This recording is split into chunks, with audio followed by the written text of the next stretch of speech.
경찰로부터 성매매 관련 조사에 출석하라는 연락을 받게 되어 당황스러운 마음에 법무법인 은우를 찾아주시는 분들이 많이 계십니다. 성매매 사건을 담당하고 있는 경찰은 업소를 단속하는 과정에서든 온라인이나 만남 어플로 장기간 성매매를 해왔던 여성을 검거하던 과정에서든 장부나 휴대폰 통장 거래 내역을 추적해 성매수자들 신원까지 순차로 특정하는 식으로 수사 범위를 확대하고 있습니다. 이런 이유로 인해 업소에 단 한 번 방문한 적이 있을 뿐이거나 어플 성매매를 한 적이 있는데 이미 몇 달 내지 1년 이상이 지난 시점인데 갑작스럽게 성매매 경찰 조사 연락을 받게 되는 상황이 종종 발생하고 있습니다. 성매매 조사 연락을 받게 된 상황에서 당사자가 취할 수 있는 조치에 대해 설명드려 보겠습니다. 업소 이용 후 사장이나 실장이 따로 연락 온 경우 어떻게 대응해야 할까요? 간혹 오피스텔 성매매를 이용한 뒤 얼마 지나지 않아 업소 실장이나 관계자라는 사람이 경찰 수사가 진행 중이다, 합의하지 않으면 문제가 커진다라는 식으로 연락을 취해오는 경우가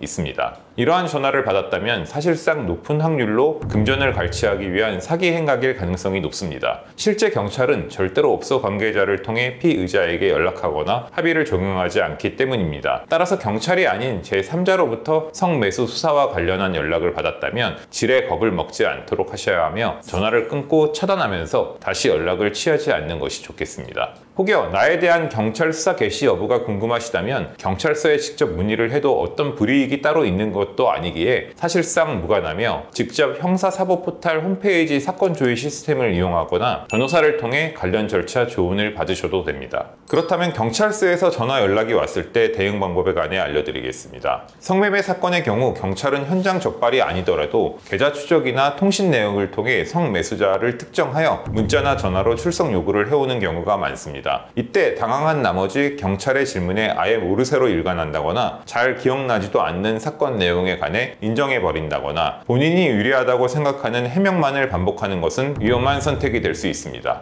일단 성매매 조사 연락을 받았다면 가장 먼저 변호사와의 상담을 통해 일정을 조율하고 진술 범위를 어떻게 설정할지 고민할 필요가 있습니다. 그렇다면 경찰 조사에서 어떻게 진술하는 것이 유리할까요? 경찰 단계에서의 진술은 형사사건 전반에 걸쳐 가장 중요한 증거로 작용하기에 성급히 그런 적이 없다는 식으로 무작정 혐의를 부인한다면 이 같은 진술이 오히려 본인의 발목을 잡게 될 수 있습니다. 이미 계좌 이체 내역이나 통신사 기지국 위치조회, 건물 주차장 차량 방문 기록 등 업소에 방문했던 사실이 있음을 반증하는 증거 자료들이 경찰에 확보되어 있음에도 그런 사실이 없다고만 주장한다면 반성하지 않는다고 보아 소위 괘씸죄로 처벌 수위가 무거워질 여지도 있기 때문입니다. 반대로 사실관계가 명확히 밝혀지지 않은 부분까지 불필요하게 인정해버리면 사건의 범위가 확대된다거나 재질이 무겁게 평가될 위험성도 있습니다. 이에 조사 이전에 변호인과 함께 진술 방향성을 정리하고 조사에 성실히 임하겠다는 태도를 보이는 것이 바람직하겠습니다. 초범이라면 형량이 낮게 나올 수 있을까요? 일반적으로 초범이라는 점은 양형 단계에서 유리한 정상으로 고려될 수 있지만 최종적인 형량은 사건의 구체적 사정과 반성 태도, 재범 가능성 등이 종합적으로 고려된다는 점을 인지해 두셔야 합니다.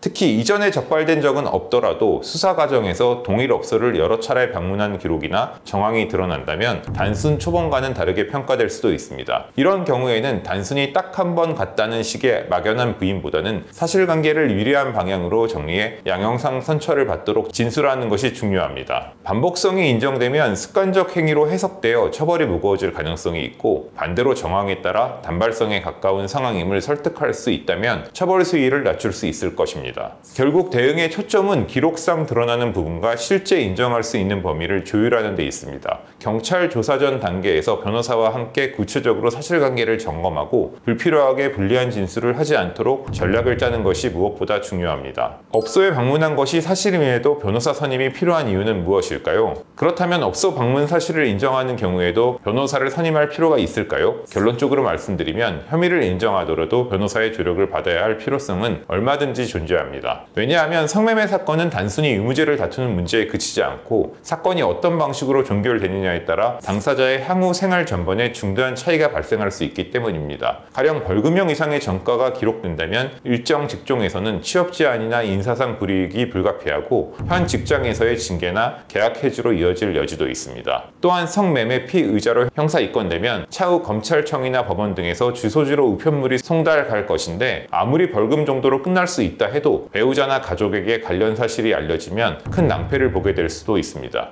이때 변호사를 선임한다면 사건 초기 대응에 주력하여 검찰 처분 단계에서 기소유예 등의 선처를 이끌어낼 확률을 현저히 높일 수 있습니다. 어차피 벌금만 내면 끝나겠지라는 안일한 생각보다는 최소한의 불이익 감수 수준에서 사건을 종결시키기 위해 변호인 도움을 받을 필요가 있습니다. 변호사를 선임하면 수사기관이나 법원 우편물에 대한 송달 주소도 로펌으로 바꿔두는 부수적 효과도 있게 됩니다. 성매매 경찰 조사 연락을 받아 어떻게 대응해야 할지 막막하신 상황에 있으시다면 사건 초기부터 법무법인 은우 성범죄 대응센터와 함께 하셔서 대응 방안을 마련해 보시기 바랍니다.